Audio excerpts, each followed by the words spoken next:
Trying new systems has been very challenging. All right, sound is good. Hello, my name is Dr. David Edward Uipoon. I'm the founder of the Faces of Advocacy. Today there was a lot of new information that came in from the Government of Canada, and I know you have many questions. So do we. So we're consolidating all the answers. Before I begin, I just want to have a brief moment to talk about what the Faces of Advocacy are for the new people who are joining us today. The Faces of Advocacy are a Canadian organization that came together in May of 2020, focused on the safe reunification of bi-national Canadian families during the COVID-19 related travel restrictions. Because of all of our work, including yours, we were able to get extended family and compassionate exemptions into Canada. That's the IMM 006E and the compassionate exemptions. This should not have needed a huge organized advocacy effort for the people of Canada to have a voice when it comes to family.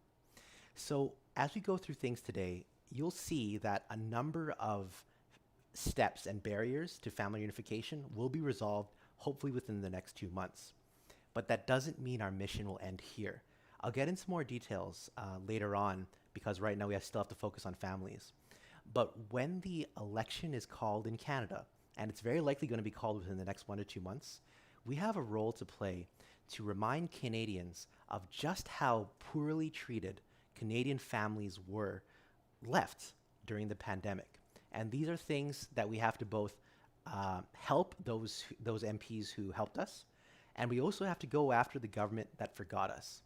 For this reason, even if you get reunified soon, I hope you do, but after you get together with your family, I ask that you please continue checking in on the Faces of Advocacy social media pages because we need to stay organized during the election to make sure our voices are heard.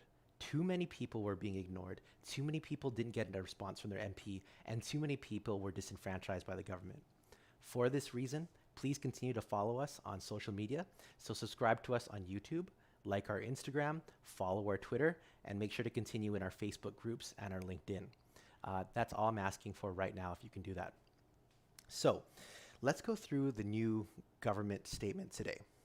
So in short, the government announced today that as of midnight 1 on August the 9th, okay, so that's the morning of August 9th, the nighttime of August 8th at midnight 1 minute in, okay? Nothing before that. Don't show up to the airport early. At midnight 1 August 9th, there'll be a number of changes to the government policy when it comes to family reunification. There are some details that are still being worked out, and more concerningly, there is some speculation, and we don't have hard evidence for. But we'll now convey what is actually written and what we can do moving forward. So when it comes to the general rule, as of August the 9th, 2021, fully vaccinated Americans will be allowed to enter Canada for discretionary purposes. Discretionary purposes means it's for nothing important. You can go shopping, you can do whatever you want. You can fly into Canada as long as you can fly or drive into Canada, provided you are vaccinated with one of the big 4 vaccines more than 2 weeks from your travel date into Canada. The big 4 vaccines are Moderna, Pfizer, Johnson & Johnson, and AstraZeneca. Once you are fully vaccinated with that, 2 weeks later, you can come into Canada from the United States for a discretionary purpose. It appears that the date for other countries is September the 7th. All we have right now is a backgrounder online from the government that explains their intention, but that's different than the actual step-by-step protocol we'll have to follow. But I'll now go through what the intentions are.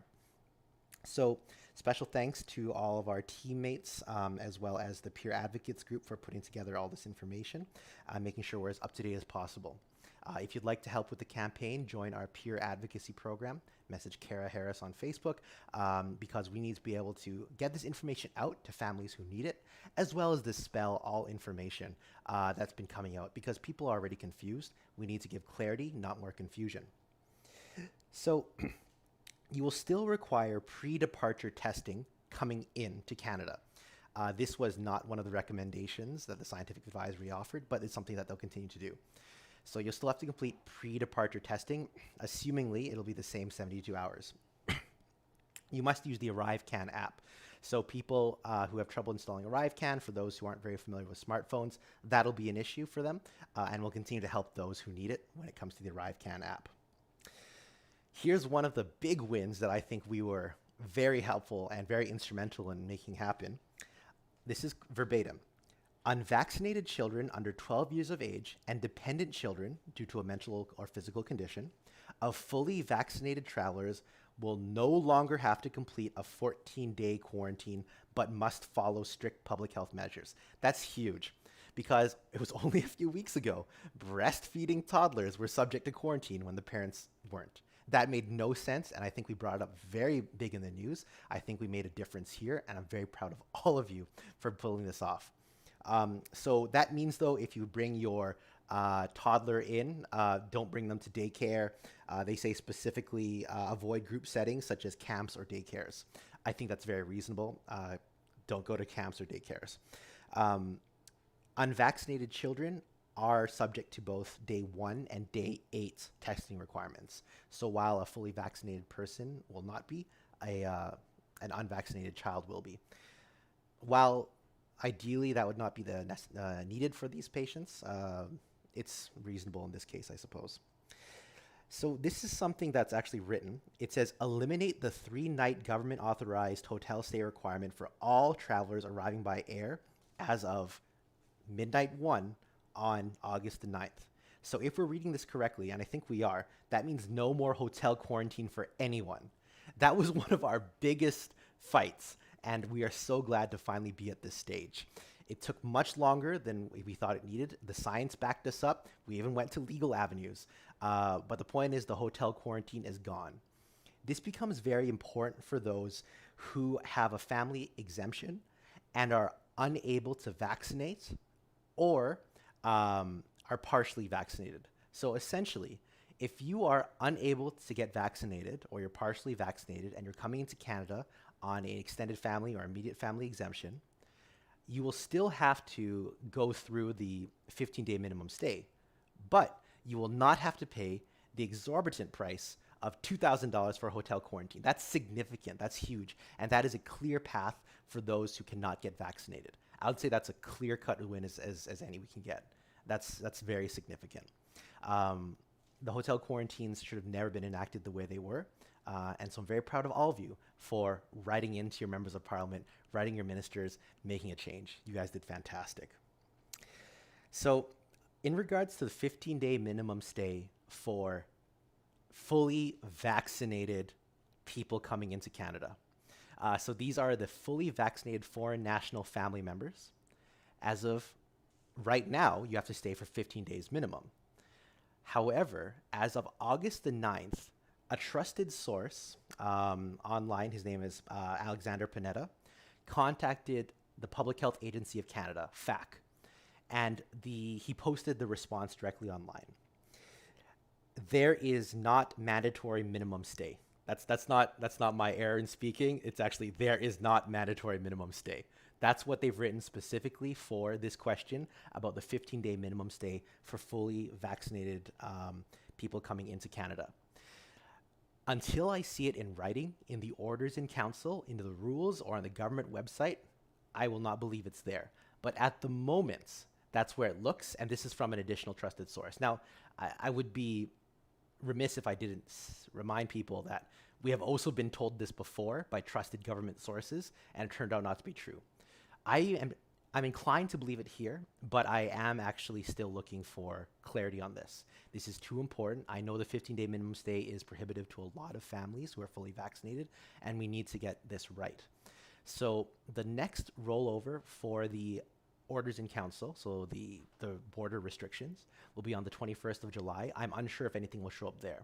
But as we get closer to August 9th, we hopefully will see the exact words 15-day minimum stay abolished. There is a lot of evidence from the ministerial conference today where they actually referred to one-day visit trips. And they seem to be implying that it's not going to be enforced, the 15-day minimum stay, but we need to see it in writing. And we need to not stop pushing for that because that's very, very important.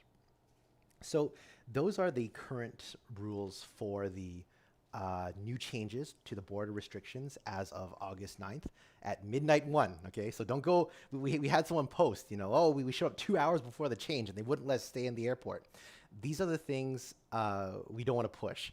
Don't show up 2 hours before the change. Show up after the change in order to benefit.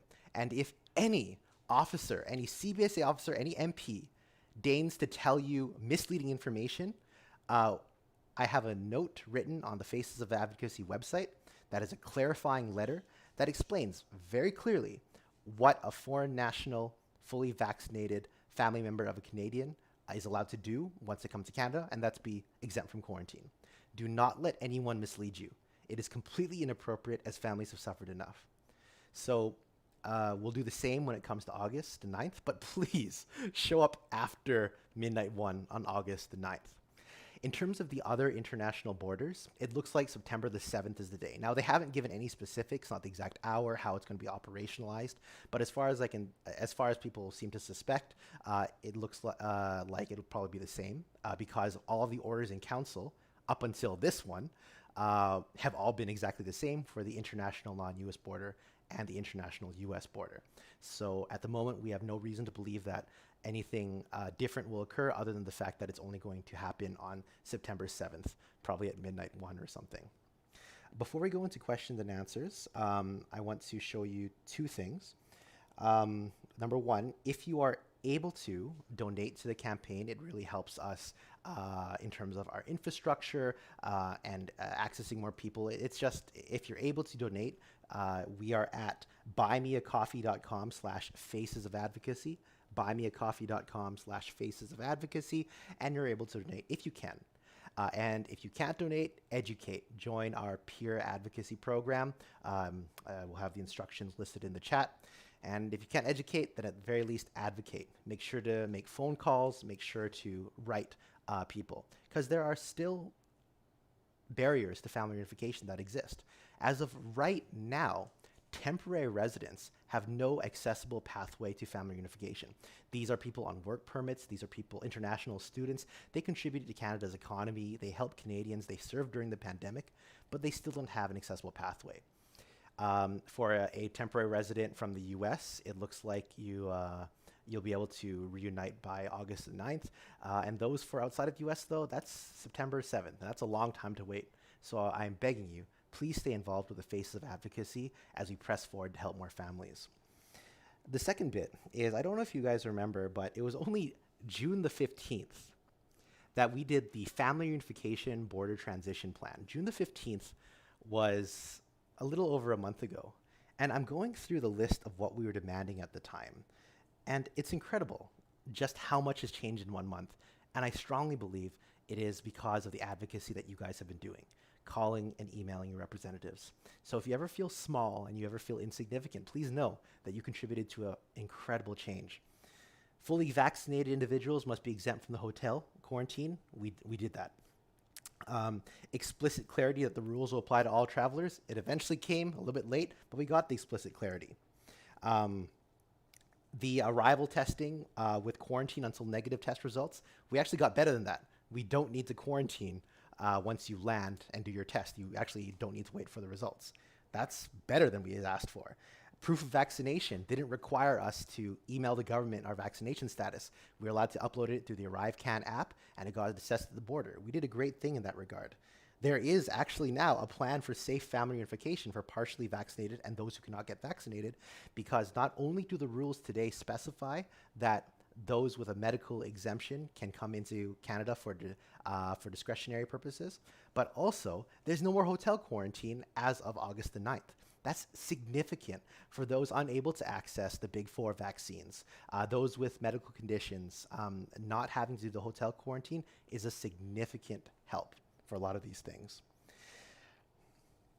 So now let's go to question and answer. But I want to thank you all for being here. If you're able to, please send this video to 1 or 2 other people. Subscribe to our YouTube channel, because as we move into the election, as we start closing the chapter on specifically family reunification issues, there were a lot of Canadian families hurt during this pandemic, and they need a voice during the election. And all the changes that we've done when it comes to those immigration policies, I think we can actually make a real impact on Canadian politics, and I'm excited to tell you about it soon. But right now, let's focus on families. Let's go to questions and answers. I am trying to access this. One moment.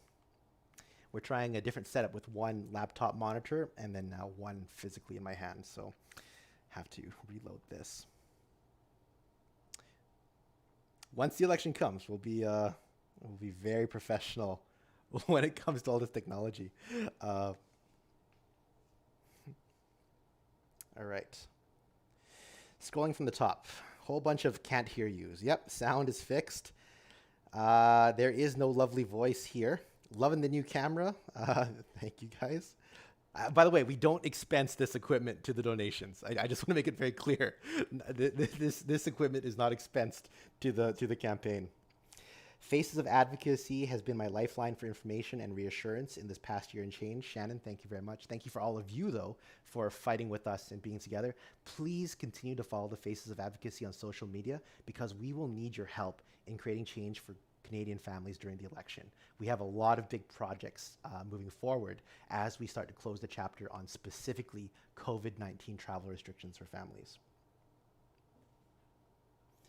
Melissa, I will never forget what the federal government did to us ever. Yes, and make sure that we find other people who've been affected. We'll start building a coalition of people who are disenfranchised once we are closer to closing the book on the family reunification issues. Yep, children not having to quarantine is huge, so relieved by that. So any movement on the issue of healthcare workers coming back to Canada and being able to work and care for those 65 and older. So this is a specific issue to healthcare workers, and the question is, for essential workers like myself and this person, Denise, we aren't allowed to care for older patients, 65 and older, within 2 weeks of us landing. We are allowed to care for patients under the age of 65, but not over 65.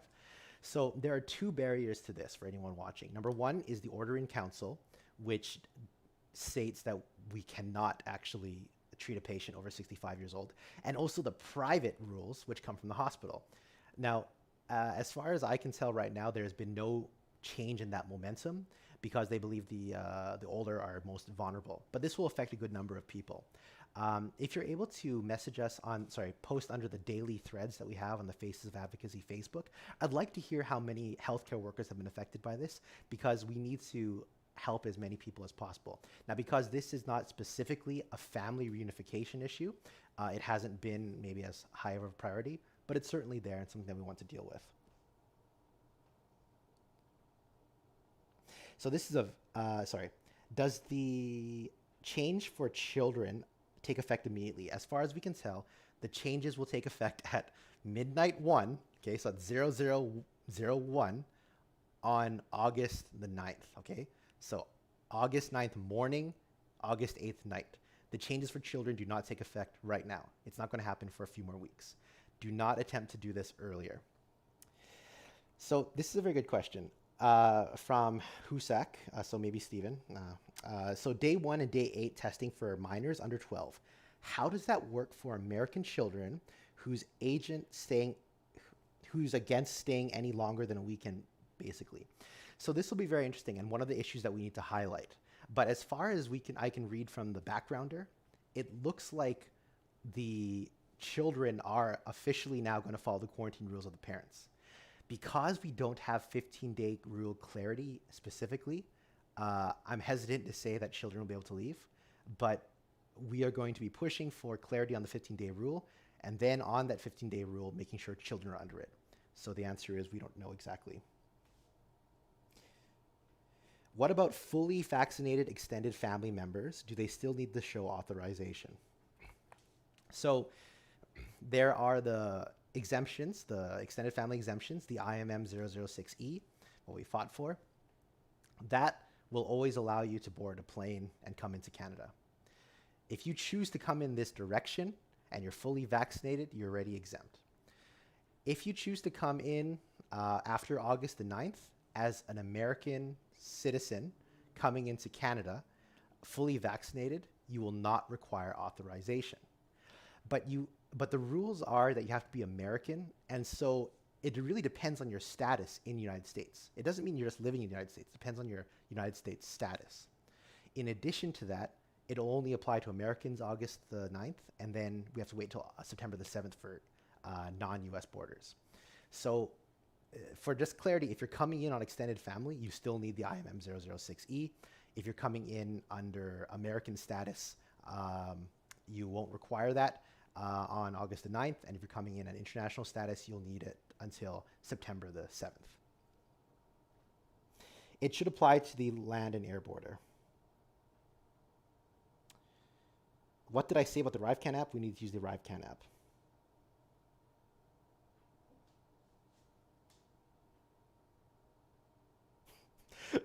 All day, Taylor and I have been saying, we'll wait and see what David has to say. Bad strategy. We think the world of the whole team. And yeah, the team has been wonderful. Fantastic job, all of you guys. And every single one of you who wrote letters and called your MPs.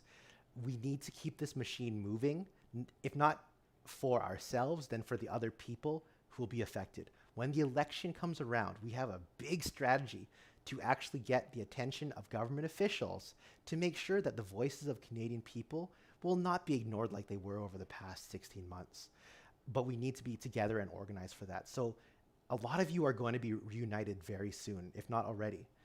I'm begging of you to please keep in contact with the Face of Advocacy because we have a lot to do, and we're going to be able to help a lot of people.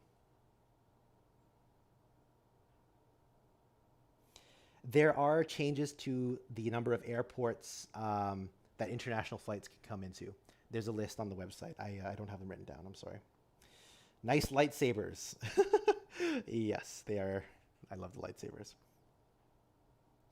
Are children under 12 allowed to travel immediately without having to quarantine when they return to Canada? So you're saying a Canadian child leaving and then coming back? As far as it is right now, the child under 12 has to quarantine for 2 weeks. We don't know what it's going to be after August 9th and September 7th. I don't know when the U.S. will open. U.S. is a completely different ballgame.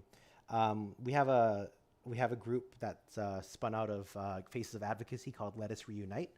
They are a very good group. They're like us. They are very focused on the mission.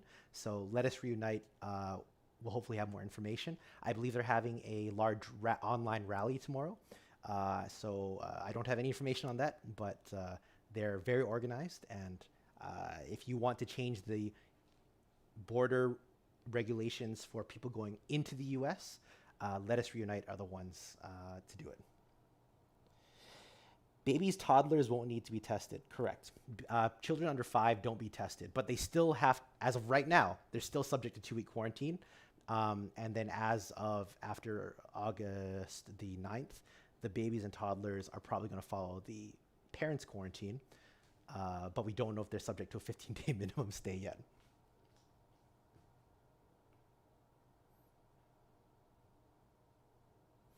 Unvaccinated returning to Canada, as of August the 9th, there will be no more hotel quarantine. You will still do a day 1 and day 8 test. I don't know if YYJ is opening for travel. Someone please help that person.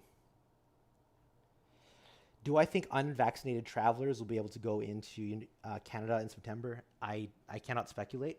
I don't think unvaccinated travelers for a discretionary purpose will be coming into Canada anytime soon. But unvaccinated extended family members and immediate family members can right now and still will be able to come into Canada. And they will be able to do so without the hotel quarantine. So I do think there's a significant success for today.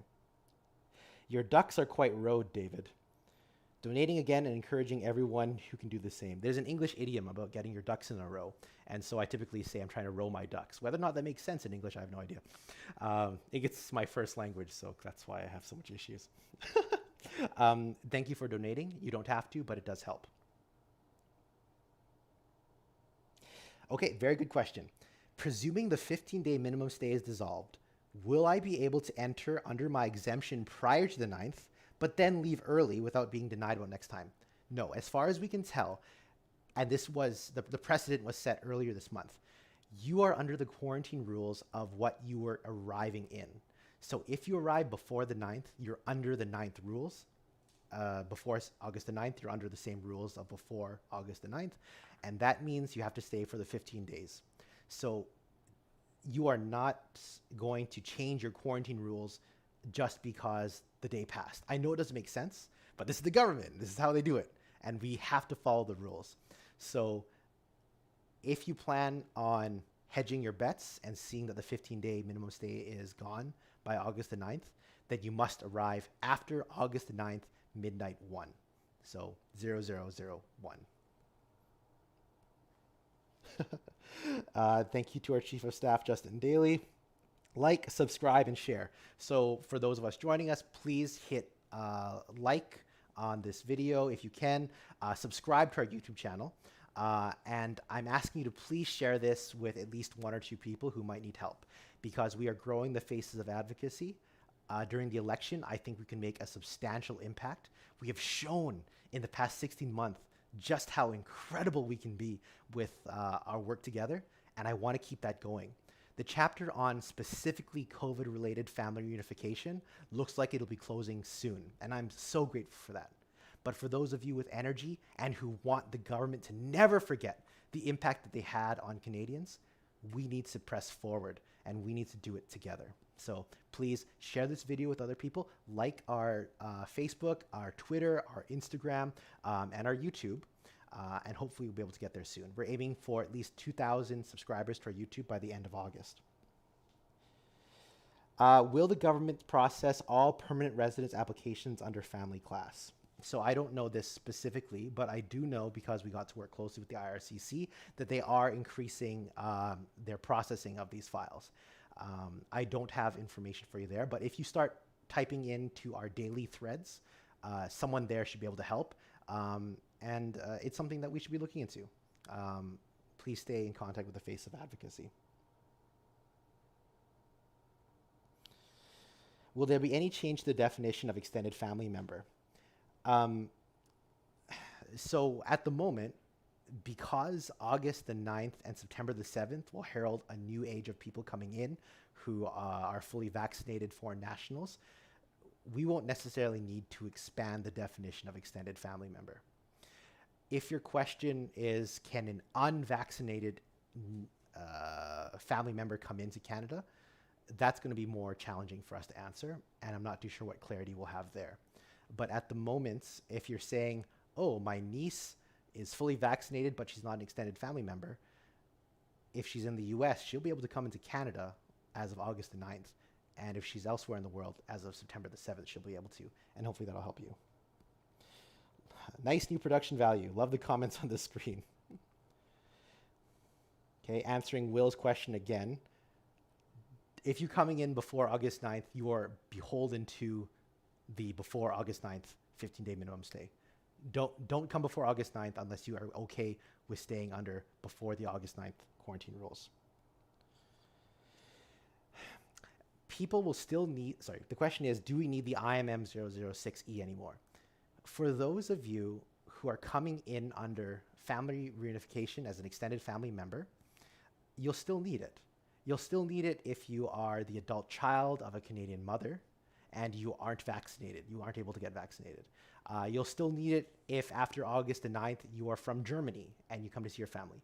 The IMM 006E is just another pathway to get into Canada after August the 9th and September the 7th. So yes, we'll still need the IMM 006E.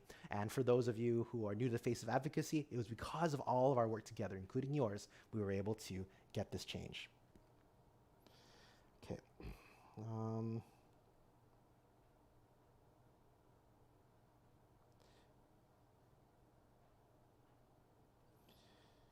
Okay, let's see.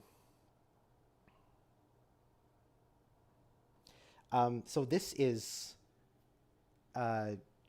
stated, you have to be an American citizen, or sorry, it's a specific status in the United States coming in after August the 9th. So if you're thinking, hey, what I can do is I can fly from another country into the US and then into Canada, you can't do that. to benefit from the August 9th rules. You have to have that status in the United States, which I think is essentially citizenship or permanent residency.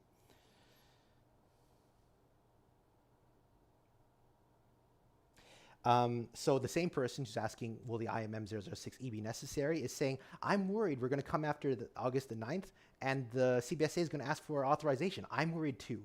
I am very upset that after earlier in July their changes occurred, that people were being told by the CBSA officers that they were wrong. No, the families were right. The officers were wrong. That's why if you go to the faceofadvocacy.com website, we have a clarifying letter, and you bring that letter with you to the border, and this will show you the steps to prove to them that you are right. Do not let a single officer mislead you. It is completely inappropriate, and the Faces of Advocacy will stand for you. If you do get rejected, there are clear instructions on the clarifying letter on how to file a proper complaint, in addition to how to talk to a supervisor.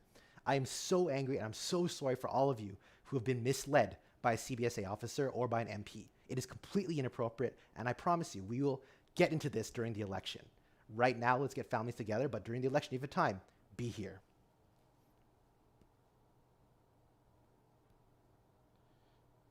I like this one. I registered online to vote in Canada by absentee ballot.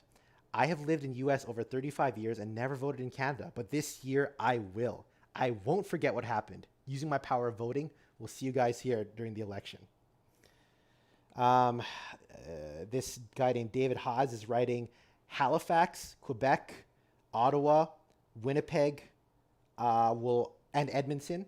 These extra 5 airports will take international travelers. So that's pretty good. That's really great. So Patrick, you can rewatch the video to just catch any of the questions you might have missed. For non-family purposes, are vaccinated individuals still required to quarantine and get COVID tested? After August the 9th, you'll have to get a pre-departure test, and there's no hotel quarantine.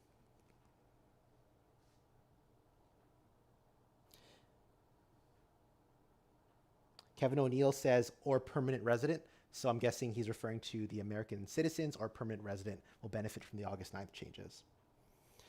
Love you guys. Love you guys too.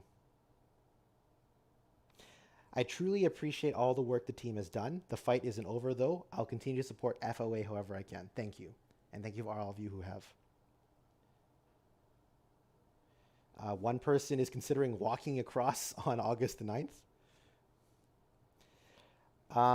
Do fully vaccinated Canadians require a negative COVID test 72 hours prior to entering the US? I don't know. Sorry, we're not a US related one. So in the chat, there's someone spreading, I believe, xenophobic misinformation. If you identify that misinformation, I ask you to stop it, tell them off, tell them, no, that is racist. You have to be able to identify misinformation and stop it. If you want to join our peer advocacy program for our training manual, specifically on how to stop misinformation, how to help other people, we are getting highly specialized volunteers under the peer advocacy program. Kara Harris is onboarding a lot of people, and we have something, I think it's like a 20-page manual for you guys, and we'll need it now, we'll need it in the election, and we'll need it in the future to help as many people as we can. But if you see xenophobia, call it down. If you see anti-vaccination sentiment, call it down. Completely inappropriate. We are here to use science and do things properly. Yep, email me if your IMM006E is taking too long. I have no idea if a student visa counts as the US, but I don't think it is. I think it's citizenship or permanent residency. All right, and someone says you need a negative test to enter the US. So that's it for questions today. Thank you very much for joining us. Subscribe to the YouTube channel, like our Instagram, Twitter, Facebook, LinkedIn, and our YouTube. Moving forward, we're going to have a lot of plans, so I beg of you to stay engaged. Join our peer advocacy program if you want to help the campaign. Donate if you can, buymeacoffee.com/facesofadvocacy, and press forward together. Help other people. This is good news for a lot of us, and we're going to build hope